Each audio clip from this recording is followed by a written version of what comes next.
योगः कर्मसु कौशलम्।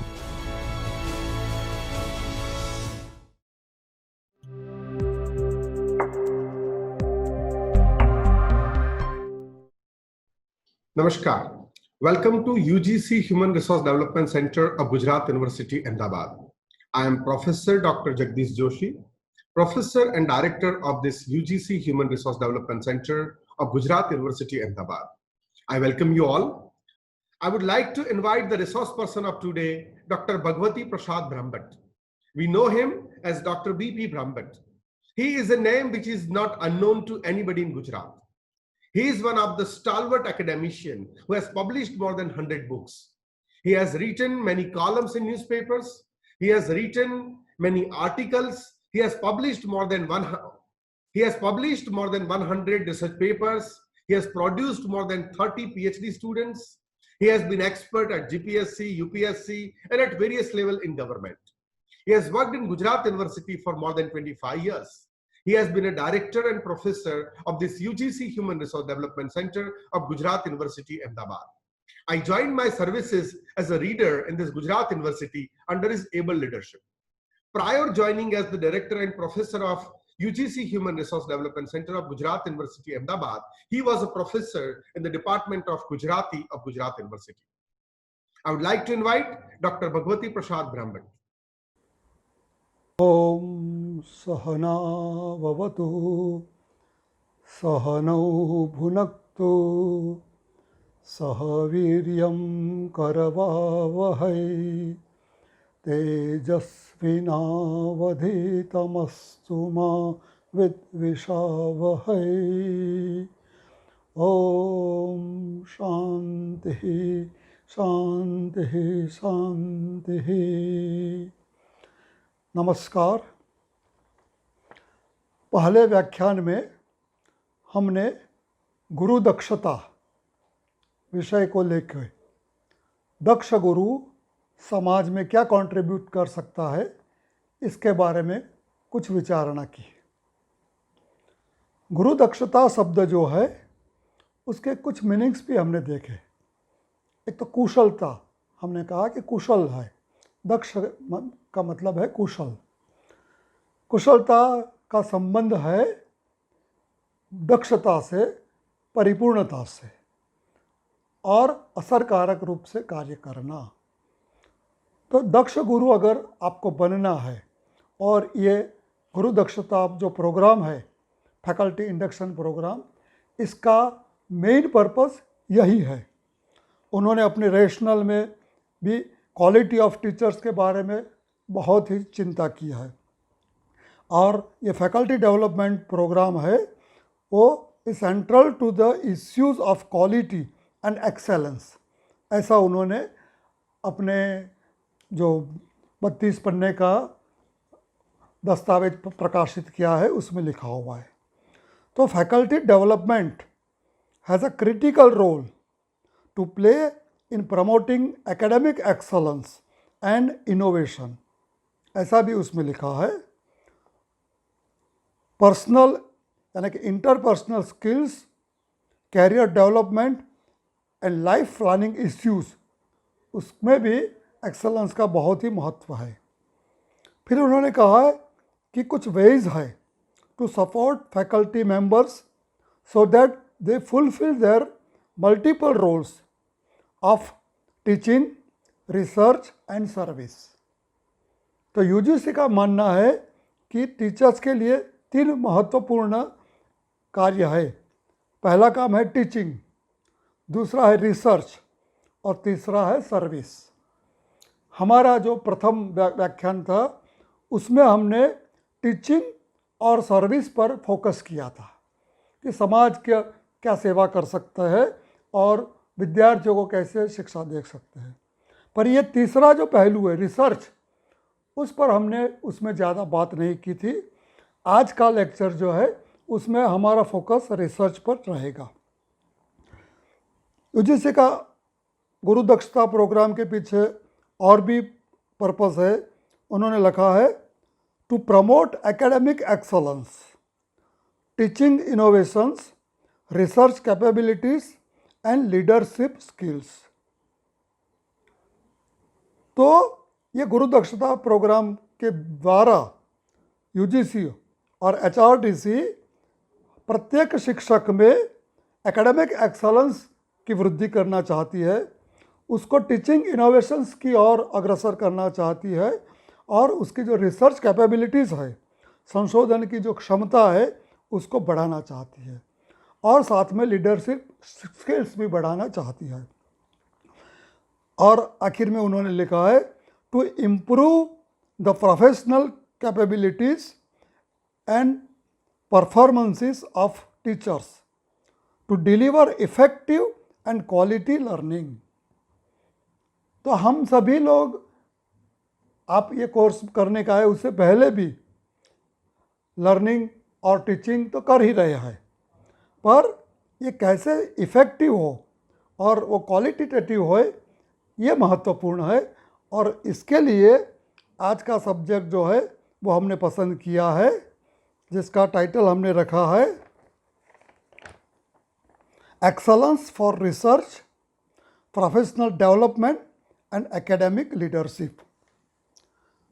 अब इस प्रश्न की चर्चा करने से पहले हमको ये समझ लेना चाहिए कि एक्सेलेंस चीज़ क्या है। सैकड़ों बार आपने एक्सेलेंस शब्द का प्रयोग किया होगा, सुना होगा। हर एक वक्ता अपने व्याख्यान में भी कहता है कि education should be excellent, teacher should be excellent. हमारा एचआरडीएस का जो मुखपत्र हमने शुरू किया था 2005 में, तो उसका नाम भी हमने रखा था टुवर्ड्स एक्सलेंस। तो एचआरडीसी जो है, यूजीसी है, उसका मेन उद्देश्य यही है कि टीचिंग है वो एक्सलेंट होनी चाहिए, उसमें एक्सलेंस आना चाहिए। तो सबसे पहले हम एक्सलेंस शब्द का मीनिंग देखेंगे। ऑक्सफोर्ड डिक्शनरी, जो बहुत स्टैंडर्ड डिक्शनरी मानी गई है, उसमें एक्सेल वर्ब है, उसका मीनिंग है सरपास, बी प्री एमिनेंट। और एक्सेलेंस नाउन है, उसका मीनिंग दिया गया है ग्रेट मेरिट। हिंदी में हम अगर देखें इसके लिए उसके कुछ पर्याय ढूंढना चाहे तो दो चार पर्याय पाएंगे। एक तो हमने कल ही देखा था कुशल, तो कुशल से ऊपर से कुशलता, एक्सेलेंस के लिए कुशलता। दूसरा है सर्वोत्कृष्टता, श्रेष्ठता, और एक शब्द है पारमिता। ये शब्द एक्सेलेंस के कुछ पर्याय है। यानी एक्सेलेंस से हमारा जो मतलब है कि सर्वश्रेष्ठ होनी चाहिए। हमारी शिक्षा है, हमारा संशोधन है और हमारी जो सेवा भी है समाज के प्रति, ये ऑर्डिनरी नहीं होनी चाहिए। क्योंकि कल ही हमने देखा था कि शिक्षक को तो असाधारण कहा गया है, तो शिक्षक का जो कार्य है, उसका जो दायित्व है, वो भी असाधारण ही होना चाहिए। तो उसके लिए श्रेष्ठता, सर्वोत्कृष्टता बहुत ही जरूरी है। अब ये श्रेष्ठता ऐसे तो आ नहीं जाती। हम बोलेंगे कि आपका काम श्रेष्ठ होना चाहिए, आपका टीचिंग श्रेष्ठ होना चाहिए, सर्वश्रेष्ठ होना चाहिए, संशोधन श्रेष्ठ होना चाहिए, ऐसा बोलने से नहीं होता है। ये श्रेष्ठता चीज़ क्या है, उसके स्टेप्स क्या है, और वहाँ तक पहुँचने का जो रास्ता है, वे है, वो क्या है, अगर ये हम समझ ले तो हमारा काम बहुत ही सरल हो जाएगा। तो आज के अपने इस व्याख्यान में हम एक्सेलेंस के प्रति जाने की जो सोपान सीढ़ी है, उसके जो स्टेप्स है, कितने स्टेप्स है, बहुत सारे स्टेप्स है, पर कुछ महत्वपूर्ण जो स्टेप्स है उसके बारे में हम चर्चा करेंगे। तो सबसे पहला स्टेप कौन सा है, तो उसका नाम है quality. Quality is the first step towards excellence in education. अब क्वालिटी शब्द आपने सुना होगा, कई बार सुना होगा। क्वालिटी मेंटेन होनी चाहिए, एक क्वालिटेटिव वर्क होना चाहिए, ऐसा कहते हैं। तो क्वालिटी का मतलब क्या है, तो उसका मतलब है गुणवत्ता। दो शब्द है, एक है क्वालिटी और दूसरा है क्वांटिटी।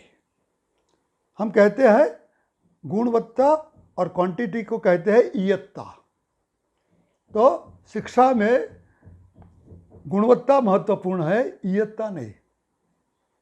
आप कितने लोगों को शिक्षा देते हैं ये महत्वपूर्ण ज़्यादा नहीं है, पर कैसी शिक्षा देते हो ये महत्वपूर्ण है। अहमदाबाद में एक बहुत बड़ी शिक्षा संस्था है जो ऑल इंडिया में अव्वल नंबर पे आती है। उसका नाम है IIM, Indian institute of management. कल जिनका जिक्र मैंने किया था, APJ अब्दुल कलाम के भी जो गुरु थे डॉक्टर विक्रम साराभाई, जो अहमदाबाद में ही पैदा हुए थे और उन्होंने कई शिक्षा संस्थाओं की स्थापना की। ये IIM भी उसमें से एक है। तो उसकी स्थापना बहुत ही बड़े स्कॉलर और साइंटिस्ट विक्रम साराभाई ने कहा था और वो शुरू की, तब से लेकर आज तक हिंदुस्तान में वो अव्वल नंबर की शिक्षा संस्था मानी जाती है। उसमें से प्रतिवर्ष हजारों छात्र तैयार नहीं होते हैं, मुश्किल से 100-150 विद्यार्थी उसमें से हर साल उत्तीर्ण होते हैं। संख्या उसकी ज़्यादा नहीं होती है। पूरी IIM में जितने भी स्टूडेंट्स पढ़ रहे हैं उनकी संख्या 1000 से ज़्यादा मुश्किल से होंगी। ऐसी कई शिक्षा संस्थाएं हैं। मैंने एक कॉलेज में अध्यापन कार्य किया था 10-12 साल तक, तो वहाँ पे 3-3.5 हज़ार विद्यार्थी पढ़ते थे। इतनी बड़ी वो संस्था थी, ईडर की आर्ट्स एंड कॉमर्स कॉलेज। और भी कई शिक्षा संस्था है जहाँ 4-4, 5-5 हज़ार, 6-6 हज़ार विद्यार्थी पढ़ते हैं। पर उसमें से एक्सेलेंट स्टूडेंट्स कितने होते हैं? मुश्किल से 5-7 निकलते होंगे। 5,000 स्टूडेंट्स को पढ़ाती है कोई शिक्षा संस्था, उसमें से 5 स्टूडेंट्स भी मुश्किल से, जिसको हम क्वालिटेटिव कहे, ऐसे निकलते हैं। जबकि IIM है, ये 1000 विद्यार्थियों को शिक्षा देती है और प्रतिवर्ष उसमें से 100-150 उत्तीर्ण होकर निकलते हैं। पर वो सभी ऐसे होते हैं कि हर एक अपने क्षेत्र में कुछ न कुछ प्रदान कर पाता है, यानी सभी क्वालिटेटिव होते हैं। 2 साल का ही वहाँ पे शिक्षा है। हमारे यहाँ हम ग्रेजुएशन में 3 इयर्स लगाते हैं, पोस्ट ग्रेजुएशन में 2 वर्ष।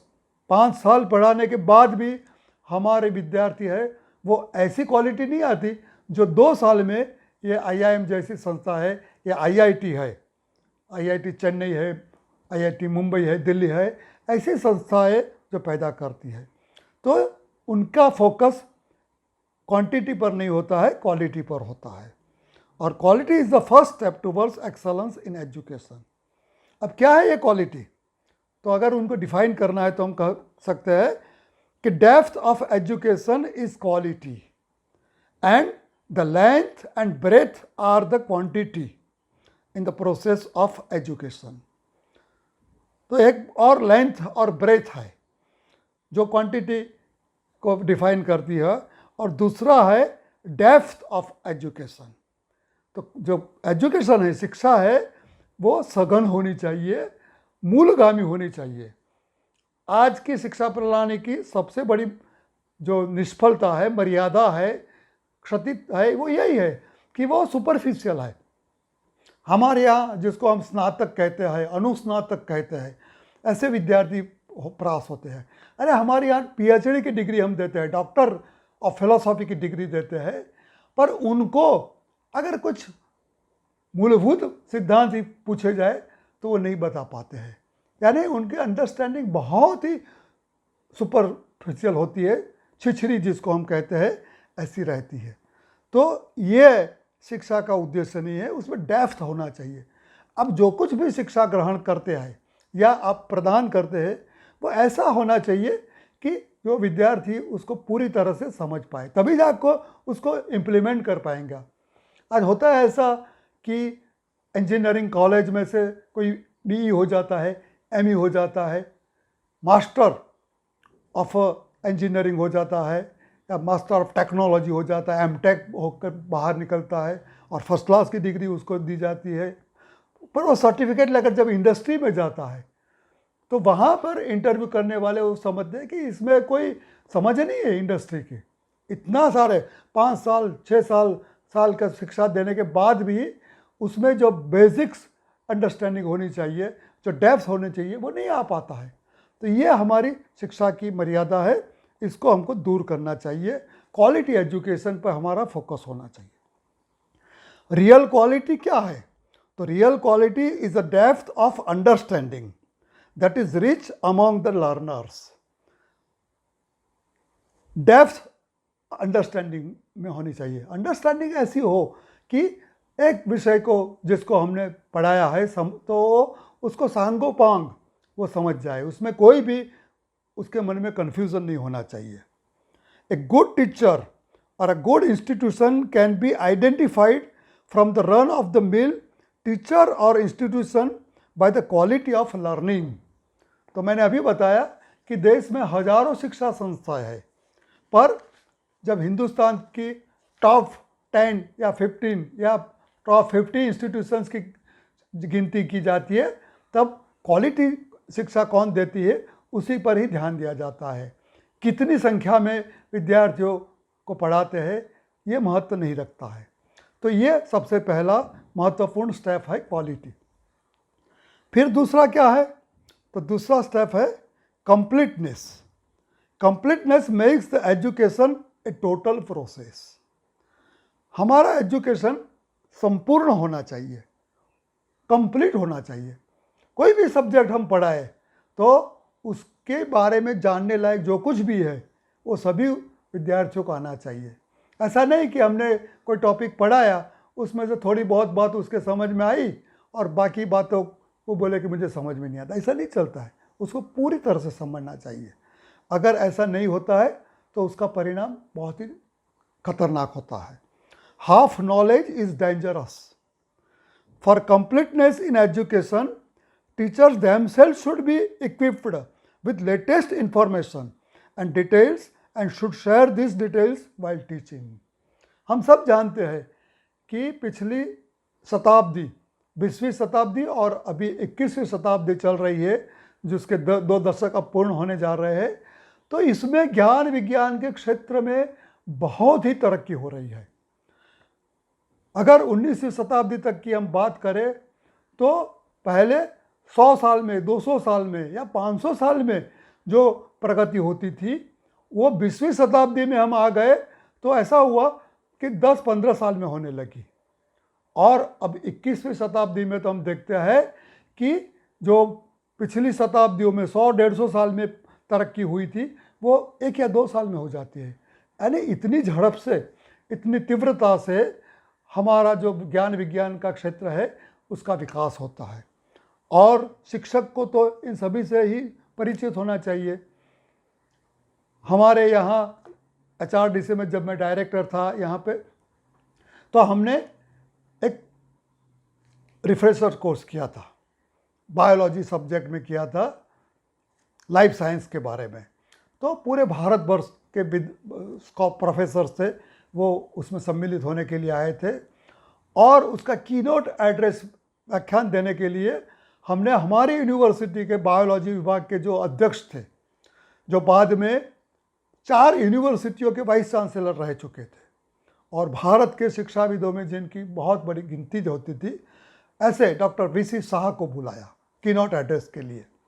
तो उन्होंने अपने व्याख्यान में क्या शुरुआत में क्या कहा, जो जिस हॉल में हो रहा था व्याख्यान, ये हमारे जूलॉजी का सेंट्रल हॉल था और वहाँ पर वो पढ़ाते थे बहुत साल पहले। तो उन्होंने कहा कि मैं आज एक कीनोट एड्रेस देने के लिए आया हूँ। मैंने इस यूनिवर्सिटी में 20-25 साल तक पढ़ाई की है, टीचिंग किया है। उसके बाद में कई बड़ी बड़ी यूनिवर्सिटियों में वाइस चांसलर भी मैं रहा हूँ और मेरे क्षेत्र में मैंने बहुत संशोधन किया है।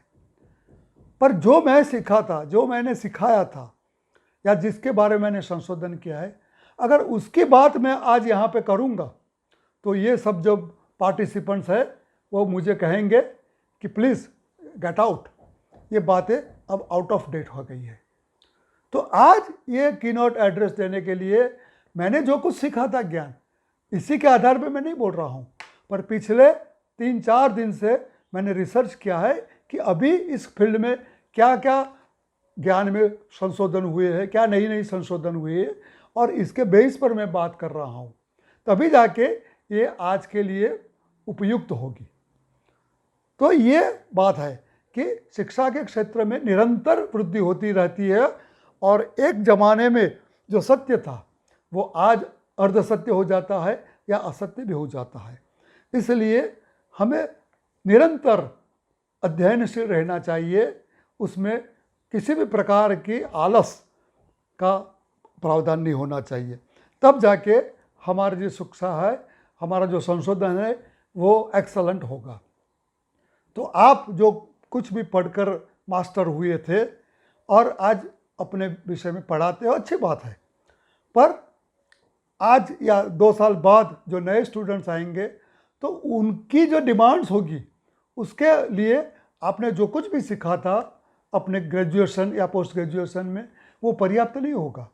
तो उसके बारे में जो कुछ भी डिटेल्स में चर्चा वगैरह हुई है, डिस्कशंस हुए हैं, संशोधन हुए, उससे आपको अपडेट रहना पड़ेगा, तभी जाके आपकी शिक्षा है वो एक्सलेंट हो पाएगी। फिर एक और बात है, वो है डिफेक्टलेसनेस। डिफेक्टलेसनेस एंश्योर्स परफेक्टनेस। तो शिक्षा है वो परफेक्ट होनी चाहिए, यानी कि संपूर्ण होनी चाहिए। हमने अभी कहा वैसे कि वो परफेक्ट होनी चाहिए, कंप्लीट होनी चाहिए। तो उसके लिए उसमें डिफेक्टलेसनेस चाहिए, यानी निर्दोष होनी चाहिए, उसमें कोई दोष नहीं होना चाहिए, कोई क्षति नहीं होनी चाहिए। Even a small defect can destroy the excellence in education.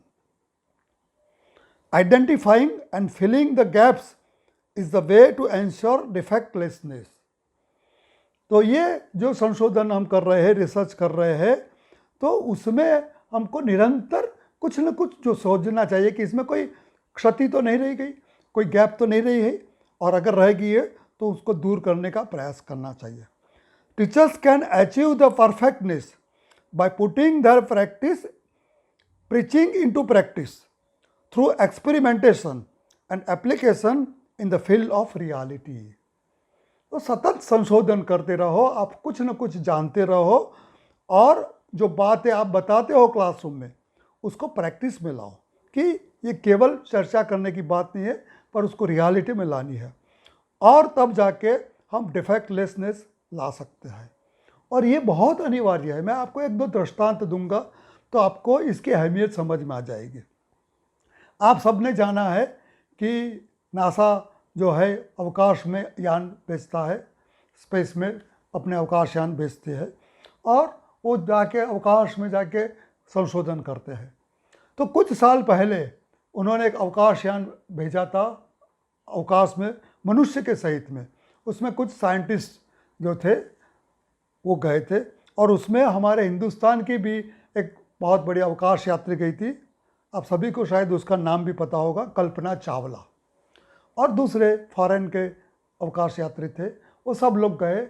बहुत ही महत्वपूर्ण और बहुत ही इम्पोर्टेंट ये अवकाश की संशोधन थी, और कई दिनों तक वो अवकाश में रहे, वहाँ का कुछ संशोधन किया, रिसर्च किया, और फिर वो वापस आने के लिए तैयार हुआ वो अवकाश यान।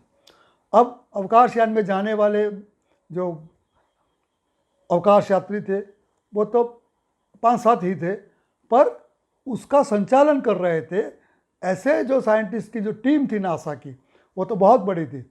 100 से भी ज़्यादा साइंटिस्ट वो उनका रिसर्च करके उन्होंने उसको तैयार किया था और उसको मॉनिटर कर रहे थे, और छोटी छोटी बातों पर ध्यान दे रहे थे कि कोई कहीं पर डिफेक्ट ना रह जाए और कोई मुश्किल ही ना हो। पूरी जो साइंटिस्ट की टीम थी दिन रात वहाँ पे काम कर रहे थे। और जैसे वो अवकाशयान वापस पृथ्वी के वायुमंडल में आने को तैयार हुआ और कुछ ही सेकंड्स बाकी थे, तब उन्होंने देखा कि उनकी जो सिस्टम है उसमें एक छोटी सी डिफेक्ट आ गई है, और डिफेक्ट को दूर करने का उन्होंने प्रयास भी किया, पर वो उसको दूर कर पाए उससे पहले तो वो अवकाशयान वायुमंडल में आ चुका था और पूरा क्रैश हो गया, और उसमें जितने भी अवकाश यात्री थे उन्होंने अपनी जान गंवा दी। वो जलकर अवकाश में ही भस्म हो गए। तो ये पूरा जो मिशन था वो 99.9% सक्सेसफुल रहा, पर 0.1 जो डिफेक्ट हुई एक छोटी सी, उसके कारण इतने सारे युवा वैज्ञानिकों को, अवकाश यात्रियों को अपने जान गंवाने पड़े, और उस जो अवकाश की जो ये इनकी जो सिद्धि थी उसमें एक दाग लग गया। तो ऐसा होता है कि एक छोटी सी भी डिफेक्ट है, ये पूरा जो उनका प्रोजेक्ट है उसको निष्फल करने के लिए पर्याप्त होती है। अगर एक डॉक्टर है, उसने पढ़ाई की है, अब डॉक्टर बनने के लिए बहुत मुश्किल होती है, आप जानते हो, बहुत इंटेलिजेंट स्टूडेंट होते हैं, उनको मेडिकल में दाखिला मिलता है, फिर कई साल तक उनको पढ़ना पड़ता है और प्रैक्टिकल्स भी करने पड़ते हैं। और अगर कोई डॉक्टर पढ़ने वाला है वो, और मान लीजिए कि वो सर्जन होने वाला है, सर्जरी में मास्टरी कर रहा है, तो कोई एक टॉपिक वो छोड़ दे कि ये डिफ़िकल्ट है, मुझे नहीं करना है, चलो मैं बाकी के टॉपिक्स में से उत्तीर्ण हो जाऊंगा, और उसके बारे में नहीं जानता है। कल करके अगर वो प्रैक्टिस करने लगा और कोई पेशेंट ऐसा आ गया, तो जो टॉपिक वो जो उसने छोड़ दिया था, जिसकी समझ उसको नहीं थी, ऐसे कोई बीमारी से वो संक्रमित है और उसका ऑपरेशन करना है, तो क्या वो सफलतापूर्वक कर पाएगा? नहीं कर पाएगा। उसके पास डिग्री होगी, पर अगर वो ऑपरेशन थिएटर में गया और उसका जो नॉलेज है वो डिफेक्टलेसनेस नहीं होगा, संपूर्ण नहीं होगा, और छोटी सी भी अगर वो गलती कर देगा तो संभव है कि वो पेशेंट है उसको जान से हाथ धोना पड़ जाए और वो निष्फल हो जाए। तो ऐसी बात होती है कि अगर हमारी शिक्षा है उसमें एक थोड़ी सी भी गलती रह गई तो ये घातक हो सकती है। अब जानते हो कि अगर आपको नदी में या समुद्र में मुसाफरी करनी है तो बोट में आप मुसाफरी करते हैं, तो बोट है जो आपकी नौका है, होड़ी है या जहाज़ है आपका, वो फुल प्रूफ होना चाहिए। अगर उसमें एक छेद छोटा सा भी पड़ गया और उसमें से पानी आने लगा तो आपकी जर्नी खत्म होने से पहले संभव है कि वो पूरा आपका जहाज़ है वो डूब जाए। और हिस्ट्री में ऐसे बहुत सारे सबमरीन्स हैं, बहुत बड़ी पनडुब्बियां है जो डूब गई है और सैकड़ों लोगों ने अपनी जान गंवाई है। तो एक छोटा सा भी छिद्र रह गया कहीं पर और धीरे धीरे वो छिद्र बड़ा होता जाता है और पूरे जहाज़, इतने बड़े जहाज़ को डुबो देता है। ये बड़े बड़े एरोप्लेन, हवाई कितने सारे 100-150 मुसाफिरों को लेके उड़ते हैं, अगर एक छोटा सा भी पक्षी उससे टकरा जाता है तो कई बार वो फेल हो जाते हैं और एयर क्रैश हो जाते हैं। हमने देखा है कि एक छोटा सा पक्षी भी अगर मार्ग में आ गया और उसे टक्कर लगा दे इतने बड़े एरोप्लेन से, पर उसके कारण भी संभव है कि वो प्लेन क्रैश हो सकता है। तो ये डिफेक्टनेस, तो हमारा संशोधन में भी आपको यही ध्यान रखता है कि आप जो भी विषय में रिसर्च कर रहे हैं या जो कुछ भी पढ़ा रहे हैं उसमें आप कितना जानते हैं, पूरी जानकारी आपकी हो, तभी जाके आपको क्लासरूम में जाना चाहिए। ऐसा नहीं कि चलो थोड़ा बहुत पढ़ा है बाकी गप्पे मार देंगे, तो ऐसा जो शिक्षा है वो एक्सेलेंट शिक्षा नहीं हो जाती। फिर आगे हम बढ़े तो और क्या होना चाहिए एक्सेलेंस में? तो accuracy. Accuracy ensures excellence in terms of actual usefulness of knowledge and information. मैंने शुरू में बताया कि हमारे जो मैकेनिकल इंजीनियर होते हैं या कोई भी इंजीनियर्स होते हैं किसी भी फील्ड के, BE ME किए हुए, तो इंजीनियर क्यों एक्चुअल जो फील्ड है, इंडस्ट्री है, उसमें फेल हो जाते हैं? क्योंकि उन्होंने जो शिक्षा ली है वो एक्सेलेंस वाली नहीं है, एक्यूरेट नहीं है। थोड़ा बहुत पढ़ा है, थियोरी पढ़ ली है, थोड़ा बहुत प्रैक्टिकल कर लिया है, पर उसमें जो एक्यूरेसी होनी चाहिए, जिसको कहते हैं कि चौकसनेस होनी चाहिए, चौकसाई जिसको बोलते हैं, वो होनी चाहिए। वो अगर नहीं आ जाती है तो फिर वो जो नॉलेज उन्होंने प्राप्त किया है, जो इन्फॉर्मेशन प्राप्त किया है, वो यूज़फुल नहीं रहेगा। और समाज में, राष्ट्र जीवन में और औद्योगिक क्षेत्र में भी ऐसा जो यूज़फुलनेस वाला नॉलेज है उसी की कीमत है। हम 5 साल पढ़ा के जिसको मास्टर बनाते हैं, उसकी तुलना में ये IIM वाले 2 साल में भी शायद वो बैचलर की डिग्री देते होंगे या डिप्लोमा की डिग्री देते होंगे, पर वो उनका डिप्लोमा है 2 साल का, उसकी कीमत बहुत ज़्यादा है।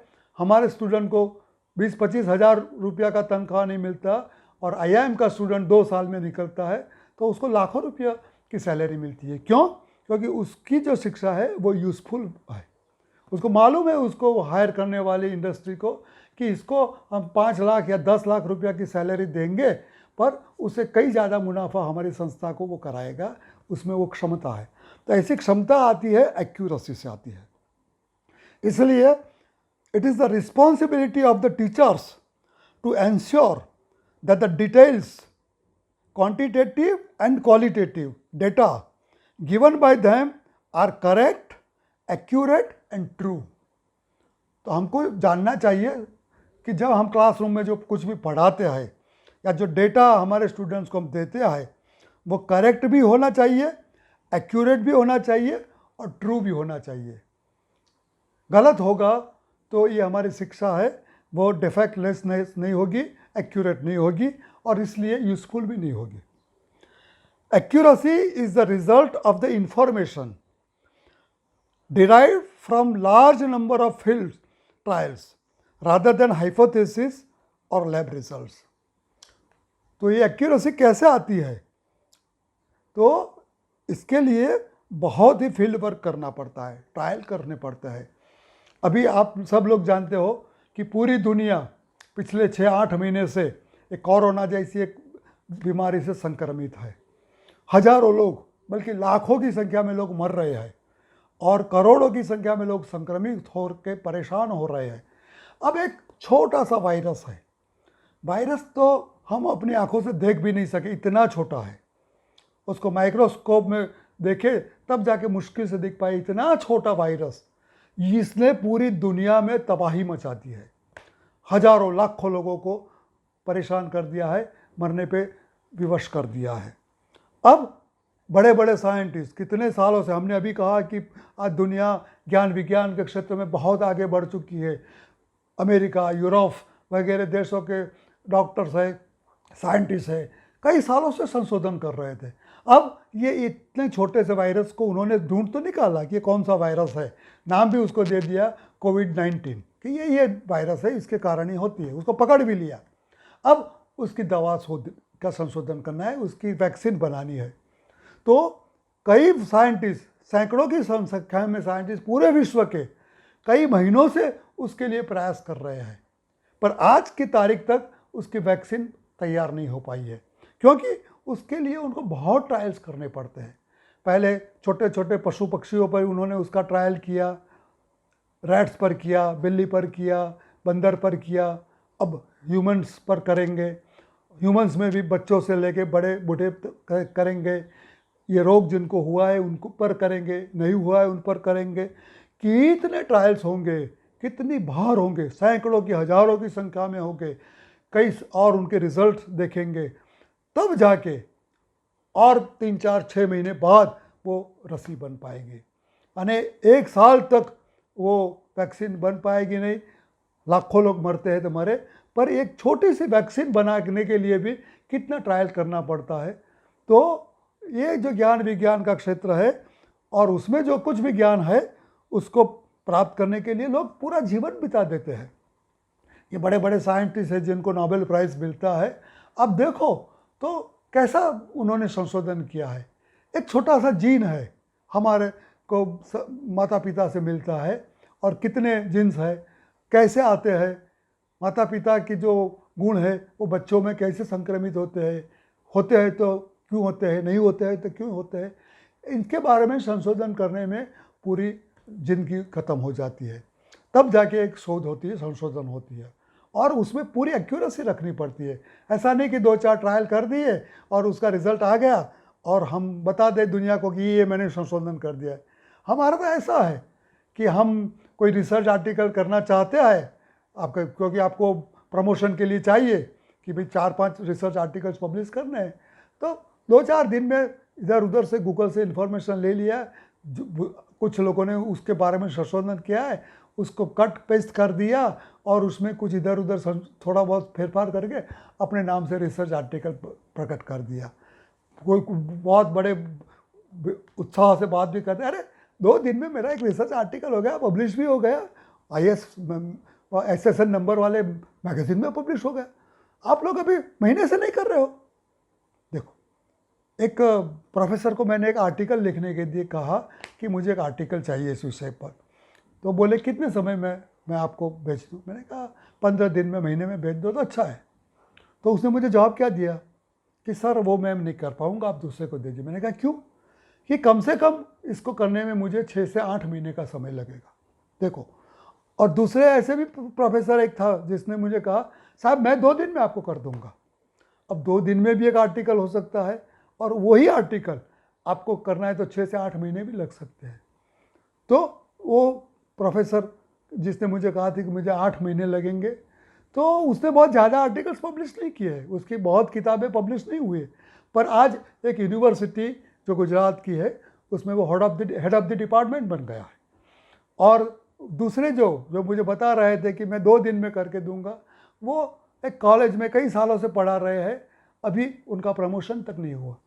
तो ऐसा क्वांटिटी से नहीं चलता है कि चलो हमने 20-50 आर्टिकल्स कर दिए और उसमें से कितना अप टू द स्टैंडर्ड है, वर्ल्ड लेवल पे जिसको कह सके, ऐसा कैसा है? तो एक भी नहीं।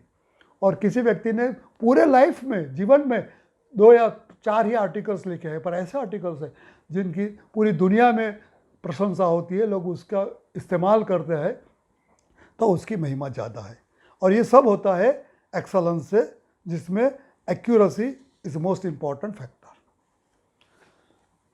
और एस्पेक्ट जो है वो है cleanliness. Cleanliness is the divine aspect of excellence. अब क्लीनलीनेस आपको लगेगा कि भाई यहाँ एजुकेशन में उसकी क्या ज़रूरत है? क्लीनलीनेस आप समझते हैं, शुद्धि, संस्कृत में शुद्ध शब्द है, उसके ऊपर से शुद्धि शब्द बनता है, जिसको क्लीनलीनेस कहते हैं।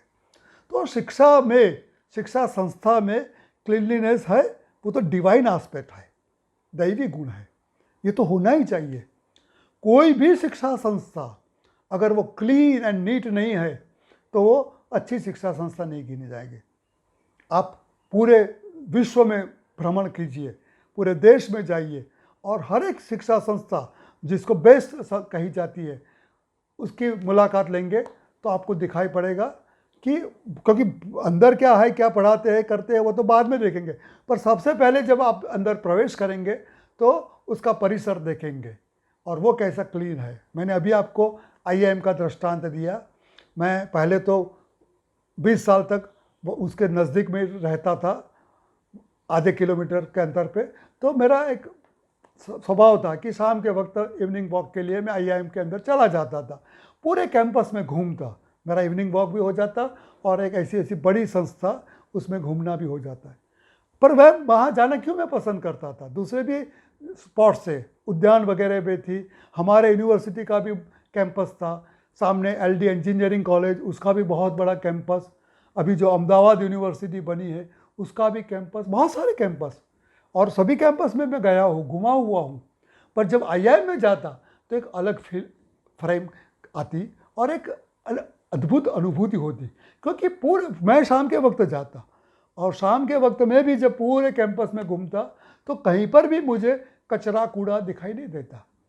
अब स्वाभाविक है, हर एक संस्था में सुबह में, मॉर्निंग में सफाई होती है, सफाई करते हैं लोग, सफाई करने के लिए एजेंसियों को दिया भी जाता है कॉन्ट्रैक्ट, साल भर का कॉन्ट्रैक्ट दिया जाता है क्लीनलीनेस के लिए, लाखों रुपये के खर्च होता है। बड़ी बड़ी संस्थाओं का आप देखो तो साल का लाखों रुपये का क्लीनलीनेस का होता है वो बजट। पर केवल बजट खर्च करने से या पैसे देने से तो क्लीनलीनेस नहीं होती है। या IIM वाले शायद उससे भी कम खर्च में करते होंगे, क्या मालूम, पर क्लीनलीनेस होती है सही। शाम के वक्त भी आप पूरे बहुत बड़ा कैंपस है, वो पूरा कैंपस घूमने में आपको आधा पौने घंटा लग जाए, तो उसमें घूमेंगे तो आपको नीट एंड क्लीन लगेगा। तो मॉर्निंग में तो कैसा नीट एंड क्लीन होता है आप समझ सकते हैं। मुझे एक स्कूल के संचालक ने एक बार मिलने के लिए आए थे, मुझे बातचीत हुई, बोले कि भी हम एक हमारे स्कूल चला रहे हैं और हमारा भी उद्देश्य है वो एक्सलेंट एजुकेशन देना है, आप कभी समय मिले तो हमारी संस्था की मुलाकात दीजिए। मैंने कहा कहाँ पे आपकी संस्था?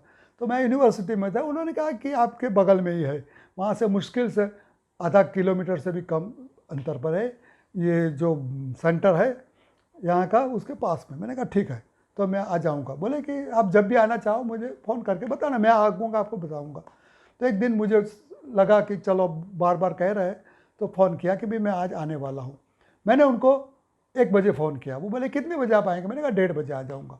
तो वो घर पे चले गए थे, संचालक थे, मुख्य संचालक, और उनका घर तो वहाँ से काफ़ी दूर था, पर आधे घंटे में मैं 1:30 बजे पहुँचा। उससे पहले तो वो वहाँ पे आ गए, गेट पर मेरा स्वागत उन्होंने किया। अब पूरी स्कूल मुझे दिखाने लगे। उसका नाम था सर्वयोग स्कूल नाम था, बहुत अच्छा था, बहुत बड़ी बिल्डिंग थी, 3-4 मंजिल की। सबसे पहले मैंने देखा अंदर जाते हुए कि एकदम नीट एंड क्लीन है। ऊपर गए, मैंने कहा कि स्कूल का टाइम क्या है, तो बोले सुबह 7 बजे से 1 बजे तक का, यानी 12:30-1 बजे तक तो वहाँ पे बच्चे और पहली कक्षा से लेकर स्टैंडर्ड 1 से लेकर 12वीं तक के स्टूडेंट्स वहाँ पे पढ़ते हैं। तो कितनी बड़ी स्कूल, सैकड़ों की संख्या में बच्चे, पहली दूसरी तीसरी कक्षा के छोटे छोटे बच्चे वो पढ़ते हैं सब। और वो सब गए, कितने बजे गए, 12:30 बजे, और शिक्षक वगैरह और दूसरे स्टाफ को जाते जाते 12:45-1 बज गए। तो 1 बजे तो सब घर पे गए और मैं 1:30 बजे, आधे घंटे में तो वहाँ पहुँच गया। तो पूरे दिन, और चालू दिन था वो, छुट्टी का दिन नहीं था, चालू दिन था, मंगल या बुधवार ऐसा कुछ था। तो ऐसे दिन जब अभी बच्चे घर पे गए हैं, पूरी स्कूल के टॉयलेट्स वगैरह भी कितने ख़राब किए गए होंगे, सब हम देखते हैं सभी शिक्षा संस्थाओं की क्या हालत होती। फिर भी जब 1:30 बजे में गए तो मुझे हर जगह तो घुमाते घुमाते ले गए, क्लासरूम भी दिखाए, पर उनके टॉयलेट में मुझे ले गए। 15 मिनट तक खड़े रह के बातचीत की। मैंने देखा कि ये टॉयलेट में मैं खड़ा हूँ या कोई बहुत ही सुंदर और पवित्र मंदिर में खड़ा हूँ, मैं समझ नहीं पाया। तो वो टॉयलेट जहाँ पे बच्चों ने सुबह 7 से लेके 12:30 बजे तक जिसका इस्तेमाल किया था, वो 1:30 बजे तो ऐसा नीट एंड क्लीन था कि आपको पता तक न चले कि ये टॉयलेट है या क्लासरूम है या कोई मंदिर है, देवस्थान है, पूजा स्थान है। तो ये क्लीनलीनेस मैं समझ गया कि ये संस्था जो है निश्चित रूप से विद्यार्थियों को एक्सलेंट शिक्षा देती होंगी। तो क्लीनलीनेस इज़ मोस्ट इम्पॉर्टेंट। बड़ी बड़ी संस्थाएं मैंने देखी है, बहुत स्टूडेंट्स पढ़ते हैं, पर वहाँ पर जाओ अंदर ऐसी गंदगी दिखाई दे। एक बार जब मैं डायरेक्टर था और हमारे वाइस चांसलर को मिलने का होता था, तो मिलने के लिए गया। नए वाइस चांसलर आए थे, अभी मुश्किल से 2-3 महीने हुए होंगे, मेरी बातचीत हुई। मुझे बोला, ब्रह्मभट्ट जी आप बताइए कि यूनिवर्सिटी में सब ठीक चल रहा है। मैंने कहा ठीक चल रहा है। आपका बिल्डिंग में कोई प्रॉब्लम है? मैंने कहा और तो कोई प्रॉब्लम नहीं है साहब, पर टॉयलेट बहुत गंदे रहते हैं। बोले क्या बात करते हो, हमने तो अभी 15 दिन पहले ही वो पुरानी एजेंसी थी उसको हटा दिया है और दूसरी नई क्लीनलीनेस एजेंसी को दिया है, उसका रेट भी हमने बढ़ा दिया है। फिर भी मैंने कहा ऐसा है, आप ज़रा आकर देख लीजिए एक बार। और वो आए, उसी दिन आए, मैंने टॉयलेट दिखाया, वो तो बहुत ही बिगड़े। तुरंत ही जो सफाई की जिन्होंने कॉन्ट्रैक्ट दिया था उसके मैनेजर को बुलाया और कह दिया कि भी ये 15 दिन से आपको हमने दिया है, क्या आप क्लीन कर रहे हो, और आपका हम दंड कर देंगे, फाइन कर देंगे। ऐसा उन्होंने कहा कि नहीं, ये नहीं चल सकता है। तो ये बात है कि क्लीनलीनेस नहीं है, अगर टॉयलेट में नहीं है तो फिर क्लासरूम में भी नहीं होगी और शिक्षा में भी कैसे आ पाएगी। तो क्लीनलीनेस पे बहुत ही ध्यान देना चाहिए, अपना भी शुद्ध होने चाहिए। शिक्षा के लिए ऐसा कहा गया होता है कि शुद्ध होकर व्यक्ति को शिक्षा ग्रहण करनी चाहिए। तो शुद्धि पर बहुत ही भार दिया गया है हमारी संस्कृति में। It is essential that the premises of education centre should be clean and simple. ऐसा नहीं है कि बहुत भव्य है, बड़े बड़े बिल्डिंग बनते हैं, नई यूनिवर्सिटीज़ बनती है तो हम देखने के लिए जाते हैं, तो भव्य बिल्डिंग बनता है कि इतना बोले तो 500 करोड़ रुपये में बिल्डिंग बनाया। अरे 500 करोड़ का बनाया ठीक है, पर अंदर जाओ और उसके टॉयलेट में जाके देखो कि इतनी गंदगी रहती है। तो क्या मतलब है, इतने सारे रुपये खर्च करके बिल्डिंग बना दिया, इससे कोई अद्भुत या एक्सेलेंट शिक्षा नहीं दी जाती है। वो क्लीन होनी चाहिए। छोटी संस्था होनी हो, भले हमारे गुजरात में महात्मा गांधी ने प्रस्तावित की थी, गुजरात विद्यापीठ है, 100 साल इसको हो गया है, अभी तो 100 साल से भी ज़्यादा पुरानी ये संस्था है। गांधी जी उसके चांसलर थे, फिर मोरारजी देसाई कई साल तक उसके चांसलर रहे। तो छोटी सी संस्था है, बड़ा इतना बड़ा कैंपस नहीं है, पर अब और उसका बजट भी इतना ज़्यादा नहीं है। पर आप जाके देखो वहाँ पे, क्लासरूम में जाइए, उसके वर्गखंड में देखिए, बिल्कुल सिंपल है पर नीट एंड क्लीन है, और उसके लिए सफाई के लिए उनका कोई बजट ही नहीं होता है। तो उन्होंने उसको शिक्षा में सम्मिलित कर दिया। मैंने एक बार उसके आचार्य को पूछा था, प्रिंसिपल को, कि ऐसी स्वच्छता कैसे होती है। तो बोले कि हमारे तो स्टूडेंट्स जो आते हैं और ग्रेजुएशन नहीं, यहाँ तो विद्यापीठ में तो पोस्ट ग्रेजुएशन चलता है। तो पोस्ट ग्रेजुएट के जो स्टूडेंट्स आते हैं उनको शिक्षा में ये सफाई उसका एक अंगभूत भाग है। तो प्रत्येक विद्यार्थी को पूरे कैंपस की सफाई करनी होती है, और वो कैसी सफाई की है उसकी भी वो सुपरविज़न करते हैं शिक्षक वगैरह, और उसके भी उनको मार्क दिए जाते हैं। तो ये शिक्षा का भाग बन गया है सफाई। वो विद्यार्थी खुद तो स्वच्छ रहते हैं, साफ रहते हैं, पर अपने परिवेश को, परिसर को भी स्वच्छ सुघड़ रखते हैं। तो बिना खर्च किए भी हो सकता है, पर उसमें इस प्रकार का भाव होना चाहिए कि मेरी संस्था है और वे शुद्ध होगी, तब ही जाके मुझे ज्ञान प्राप्त हो सकेगा। When the purpose of education is not only to impart knowledge but also to inculcate knowledge, skills, values and spirit, the purpose becomes a mission. तो हमारा जो उद्देश्य है शिक्षा देने का, तो केवल एजुकेशन देना है, नॉलेज देना है, इतना ही अगर हमारा उद्देश्य होगा तो फिर इन बातों पर, क्लीनलीनेस पर, परफेक्टनेस पर, डिफेक्टलेसनेस पर हम ज़्यादा ध्यान नहीं देंगे। पर हम नॉलेज को इनकलकेट करना चाहिए, विद्यार्थी के जीवन के साथ उसको सम्मिश्र करना चाहेंगे, और जो स्किल्स है, जो वैल्यूज़ है, वो सब पढ़ते हैं जब, और पढ़ने के बाद जब वो बाहर विद्यापीठ के स्टूडेंट्स के मैंने देखा है कि बहुत इंटेलिजेंट नहीं होता। कल हमने आईक्यू की बात कही थी, तो जो मेडिकल के छात्र होते हैं उनका जो आईक्यू होता है और विद्यापीठ का स्टूडेंट है उसके आईक्यू में तो बहुत अंतर होगा, बहुत कम होगा। पर उनको जो जीवन लक्ष्य जिसको बोलते हैं लाइफ ओरिएंटेड एजुकेशन दिया जाता है, मूल्यनिष्ठ शिक्षा दी जाती है, उसके कारण जीवन में वो ज़्यादा सफल रहते हैं। वो लोग पढ़ के शायद बहुत ज़्यादा कमाते नहीं होंगे, वो मास्टर किया होगा, एमएस किया होगा, डॉक्टर जो है महीने में 20-25 हज़ार 50 हज़ार रुपया कमाता होगा, वो मुश्किल से 10-15 हज़ार कमाता होगा उसका विद्यापीठ का पोस्ट ग्रेजुएट। पर जीवन में जो उसको सफलता मिलती है, शांति मिलती है, जीवन जीने की जो उसको चाह रहती है, उत्साह रहता है, वो बड़े बड़े डॉक्टरों में नहीं होता है। आपने देखा होगा और सुना भी होगा, कहीं पढ़ा भी होगा कि बड़े बड़े डॉक्टर्स सुसाइड करते हैं। अब इतने बड़े डॉक्टर है, इतनी कमाई है उनकी, क्यों सुसाइड कर देते हो? मिलियनर्स, मल्टी मिलियनर्स, कल हमने बात कही थी कि पूरे जो विश्व में सबसे समृद्ध देश है वहाँ पे लोग सुसाइड करके मर जाते हैं। वो एजुकेटेड भी है, उनके पास में वेल्थ भी है, समृद्धि भी है, फिर भी जाकर वो सुसाइड करते हैं। क्यों करते हैं? क्योंकि उनको जीवन में क्या करना है, जीवन किसके लिए है, उसका नॉलेज नहीं दिया गया है। तो बाकी जब सब कुछ शिक्षा दी जाए, पर जीवन से उसका जो नाता क्या है, ये शिक्षा की जीवन में क्या अहमियत है, ये अगर आपको पता न चल पाए तो फिर वो शिक्षा ज़्यादा काम की नहीं है। इसलिए missionary zeal amongst teachers can ignite the spirits of our heritage in the minds of students. Mission होना चाहिए, मिशनरी झील होना चाहिए।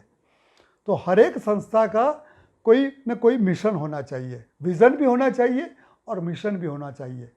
बड़ी बड़ी यूनिवर्सिटी में आप जाएंगे तो वहाँ पे लिखा होता है अवर विज़न, अवर मिशन लिखा होता है।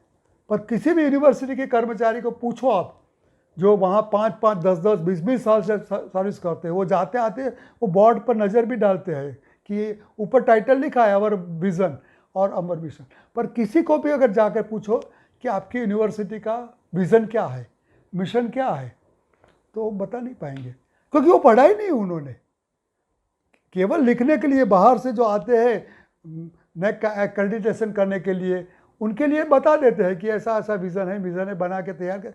पर कार्यकर्ता जो है, वहाँ के शिक्षक है, जो विद्यार्थी है, उनको तो पता ही नहीं होता है। तो ये कोई पोपट के जैसे रटने की चीज़ नहीं है। और रटकर मान लीजिए कि उसको आता भी हो तो भी अगर वो जीवन में नहीं आए, पहले तो बात वो उनको आती पता ही नहीं होता। पता अगर चले कोई बहुत इंटेलिजेंट स्टूडेंट हो या कोई कर्मचारी हो तो 1-2 बार पढ़ लिया और रट भी लिया, बोल भी ले, पर क्या उसके कार्य में, उसके व्यवहार में, उसके जीवन में वो मिशन है वो फलीभूत होता है? अगर नहीं होता है तो फिर उसका कोई मतलब नहीं है। हम बात करें कि संस्था क्लीनलीनेस होनी चाहिए, सब आपने समझ लिया कि एक्सेलेंस का ये स्टेप, ये क्लीनलीनेस भी है। पर अगर वो आपके जीवन में नहीं आया, आप उसको अपनी संस्था में ला नहीं सके, तो फिर ये जानने का कोई ज़्यादा मतलब फ़ायदा नहीं है। तो फ़ायदा तभी होता है जब उसको हम आत्मसात करते हैं, हमारे जीवन का उसको अंगभूत बना देते हैं, तभी जाके वो शिक्षा है वो हमें जीवन में कार्यरत होती है। तो ये कुछ महत्वपूर्ण पॉइंट्स हमने बताए। थोड़े पॉइंट्स की चर्चा अब बाद में हम करते हैं, 2 मिनट के विराम के बाद करेंगे।